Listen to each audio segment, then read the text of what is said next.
თქვენ იცით ყველაზე დიდი შეტევა ეხა არის ქრისტიანულ სამყაროზე და ხვდებით და ვიცით რაც მოხდა უკრაინაში, როგორი შეტევებიც მოდის აქ. აი მაგას არ უშვებთ რომ რაღაცა დაუშვათ შიგნით განხეთქილებას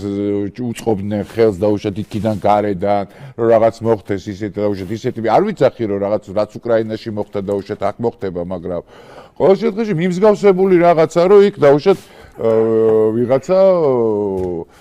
იუდა იყოს და ესე ვთქვათ ფული აიღოს ვიღაცა უკრაინას მოადრე რა სხვადასხვა რამეა იქნება რასაკვირველია გარედანაც იქიდანაც ესეთი გავლენებით ისეთი გავლენებით რასაკვირველია იქ და მაგრამ უკრაინა არ მოიტანო იმიტომ რომ სულ სხვა რამ არის უკრაინაში სხვა ქვეყანაა და უნდათ ავტოკეფალია იმიტომ რომ რუსეთი კიდე სხვა ქვეყანაა და მათ ეკუთვნოდათ ამ ხრივ ავტოკეფალია იმიტომ რომ სხვა ქვეყანაა და 50 მილიონია ბოლო რა და როგორ მიიღეს ახლა იქ საკამათოა კი ბატონო მაგრამ მაინც სხვა ქვეყანა და ის რომ განხეთქილების მოწყობა უნდათ ოღონდ გარედან არა შიგნიდან რომელიმე ეპისკოპოსი უნდა და მოდი განხეთქილებაში გავა გარედან რომ უნდა და შიგნით ხო ვიღაცას უნდა დაეყრდნონ გავიგე მაგრამ ვინმეს ადებ ხე არა არავის არ ვადებ და მაშინ გავჩუმდეთ არავის არ ვადებ ესეთი ხვდები ესეთი განწყობა არ არის სინოდში ხა ვისაც ვიცნობ მე და ბევრს ვიცით ყველას ვიცნობ ხო არ არის ესეთი განწყობა რა ყველას აქვს უწმინდეს მიმართ ძალიან მოწიწებითი განწყობა ყველა წარმოიდგინე არის მისი ხელდასხმული ყველა ეპისკოპოსი გამორჩეული ამიტომ რაღაცნაირად შეურაცხყოფია ფაც არის მანძე რომ ახლა განწყობა კი ბატონო გარედან ჟურნალისტები სახელმწიფო რაღაცა ჩარევები იქიდან აქიდან შეიძლება იყოს აბარა რა ვიცი აგენტურა ყველგან მუშაობს და თუ რამე გამოჩნდა ვინმესგან და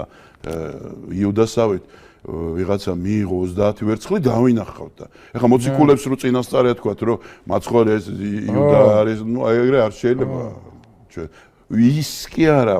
მაცხოვარმა იუდას წარმოიდგინე ფეხები დაბანა როცა უნდა გაეცა უკაცემული ყავდა უკვე ფეხები დაბანა მე აზიარა კიდევაც და უთხრა წადი გააკეთე რასაც აპირებ დროზეო წარმოიდგინე ანუ ბოლომდე მისცა შანსი რომ მობრუნებულიყო და ჩვენ არაფერზე არ ვაპარაკობ და უცებ ადამიანებს რაღაცა უწოდოთ ადამიანები რომლებიც მოღვაწეობენ გია ეკლესიაში ეს ხალხი მოღვაწეობს ეს უბრალოდ ეპისკოპოსი კი არა ამან გადადო თავისი თავი გესმის მიატოვა რაღაცა პირადი ცხოვრება შეუდგა ბერულ გზას იყო მორჩილებაში აკეთებს საქმეს ააშენა ეპარქია ტაძრები დასხა სამღვდელოება ხო ხვდები და უცებ რაღაცა მეუნებიან რომ შევიხარო ეს არ გამოდის გასაგებია კი მაგრამ ისიც უნდა გავითვალისწინოთ რომ ეხა ძალიან სერიოზული ძალები გვიპირისპირდებიან ხო ლეგიონია მათი სახელი რა ეს არ არის მარტივი ბრძოლა რა ეს არ არის ძალიან ყველგან შესულები და ყველგან ხო და აი ნახე როგორი რამ მოხდა ეხლა აი უწმინდეს სიდიადე კიდე რაშია აი გიგიდია ეს თქვათ მისი ანდერცი ხო რომელსაც ეძებენ და არიცი რომ შეგიდეს მე მითეს ეს არის ჩემთვის ყველაზე დიდი პრიორიტეტი ჟურნალისტები ხო ეძებენ ანდერცს კი ბატონო ხო და არიცი რომ აგერ არის არა რაღაცა არის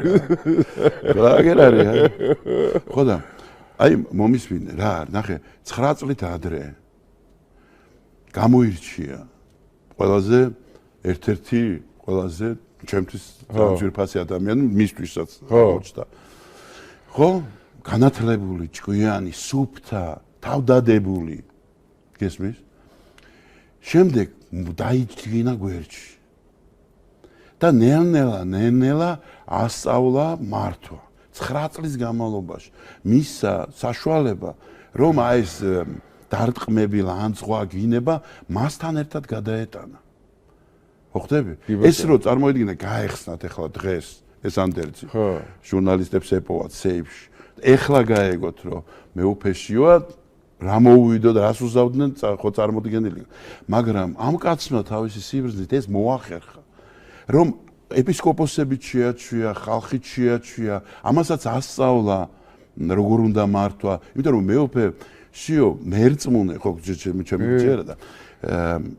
არც ერთ ნაბიჯს არ დგავდა უწმინდესის უწმინდეს ლოცვა-კურთხევის გარეშე. თან ბოლო წლებში კიდევ უფრო უწმინდესი ფიზიკურად